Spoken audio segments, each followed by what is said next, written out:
ऐन उन्हाळ्यात 16 लाख अमरावती वासियांच्या पाणी पुरवठ्यावर एका आंदोलनामुळे मोठा परिणाम झालाय।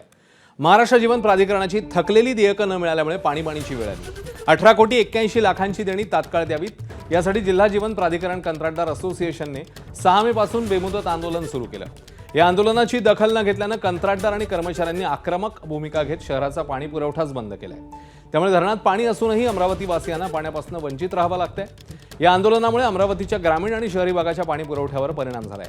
त्यामुळे सरकारने तातडीने देयकं काढत तोडगा काढावा आणि देयकं देऊन टाकावीत अशी मागणी होती।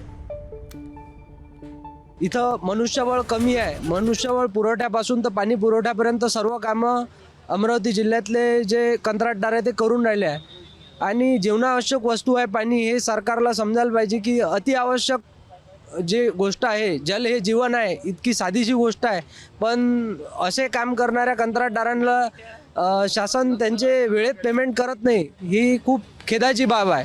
म्हणून आमचं या संघटनेला जाहीर समर्थन आहे आणि हे जेवढे दिवस उपोषणाला बसतील त्यांच्यासोबत राज्य अभियंता संघटना आणि महाराष्ट्र राज्य कंत्राटदार महासंघ या दोन्ही संघटनेचं आमचं यांना समर्थन राहील। यांच्यासोबत आम्ही उपोषणाला बसू।